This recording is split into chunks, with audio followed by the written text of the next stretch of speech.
people will say, well, Philly pays Devontae, pays AJ, pays Jalen Hurts. I don't want to get too nerdy salary cap, so just please take my word for this. Philly uses void years unlike any other team in the league, and the short version of that is around 2028, 2029, Philadelphia is going to be forced into a temporary reset because 2-3 just bad. Exactly right, which they're fine with. They're like, so as a for instance, Jalen Hurts, while he's under contract, his cap hit is never more than $45 million, and most years it's under $35 million. And then the first year's contract's expired, it's $97 million in a void year. But they're doing that saying we are going to win right now, compete. They just did. And then we don't mind if we're really bad for a couple of years because then we get high draft picks and we keep it going again. The reason some people might be like, well, why doesn't every team do that? That costs your owner a ton of upfront cash that Jeffrey Lurie's willing to pay that almost no other owner is. And so that model is not duplicable. The model they're trying to...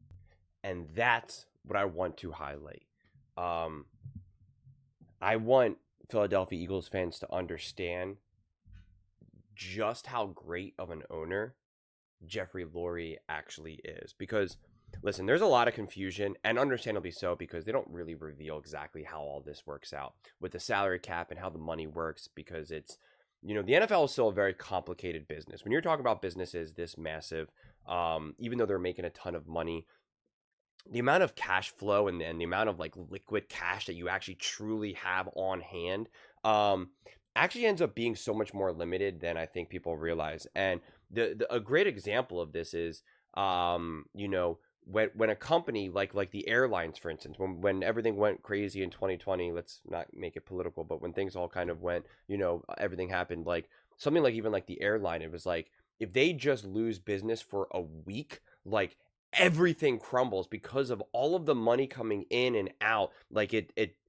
becomes a very fragile economy, and the NFL is no different than that.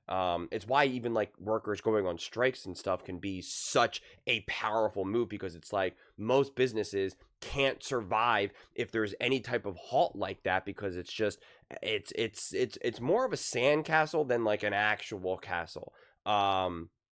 Because so much of it is just kind of, you know, digital bookkeeping actually. And so when you really try to be like, okay, where's the real money? It's like, you know, and you get backed into a corner. And that's why you have things like, you know, you have to put some of this money up front. And when you have to really put the money up front, it's on the owner.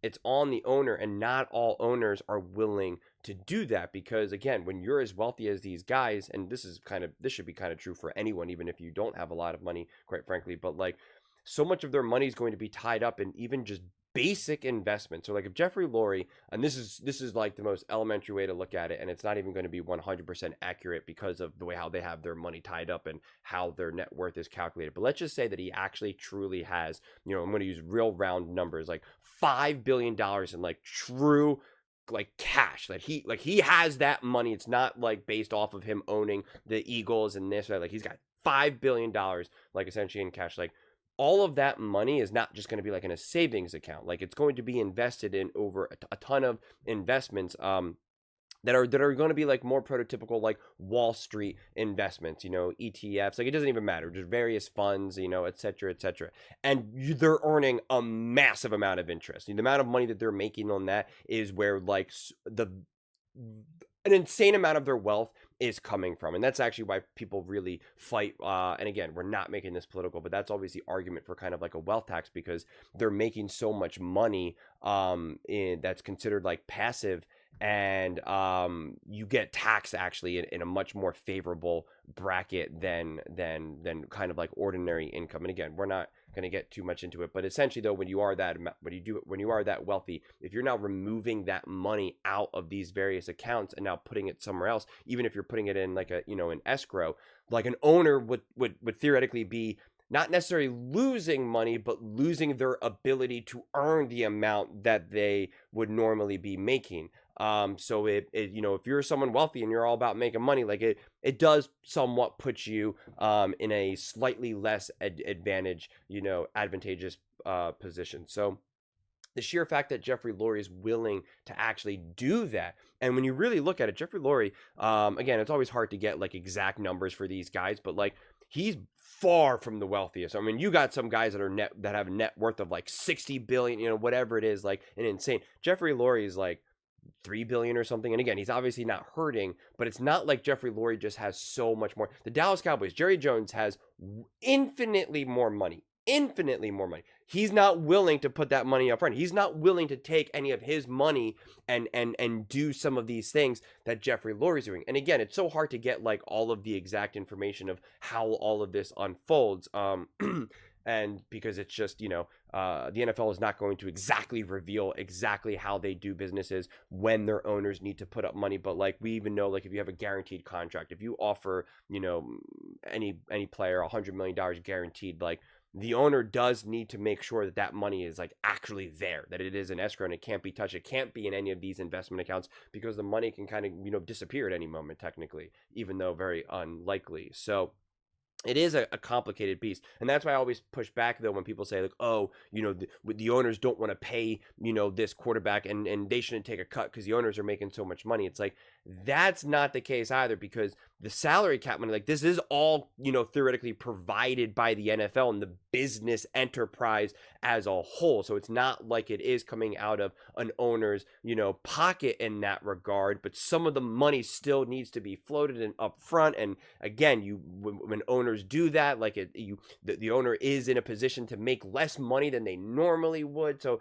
it's a more complicated ecosystem. Honestly, there should be like a documentary on all of this, because it actually is pretty fascinating, and it can give you the understanding of why some teams are just better run, because then that doesn't even account for the facilities or also even coaching. Like coaching is now like, an owner can be like, I want to only hire a coach and pay him $1 million. I'm not paying him a lot of money, because then that is now money in the pocket of the owner. Or hiring a staff in terms of having like, if you're an owner, there might be a limitation, but I'm listening to John Middlecoff talk about this, who was a scout. Like, I'm not under the impression that there is, but like you could have like 100 scouts if you want. You could have like 100 people, or you could have 5 people, and some owners are like, I'm not spending this money, because at the heart of it, all of these owners, they're just businessmen.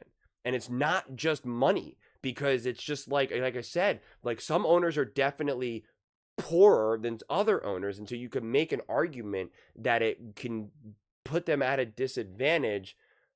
And not to mention, when some of these teams are making more money, like the Eagles will make more money than, say, the Jacksonville Jaguars, because the Philadelphia Eagles franchise itself will generate more revenue and all of the extra stuff. And again, how that money officially gets distributed between like the franchise, compared to the NFL, because obviously the NFL is still going to make profit off of a lot of the Philadelphia Eagles stuff as well. It's not always 100% clear, but we do know that each owner still does have this ability. But you could make the argument that some of these other owners who are maybe like have a net worth of like 3 million, some of their money is just tied up in a way that then doesn't make them comfortable removing some of it, putting it in escrow, giving this money up front, etc., etc. But the sheer fact that Jeffrey Lurie is so all in on running the Philadelphia Eagles as a winning franchise, and not just, hey, I own the team, I like to tell my other rich friends that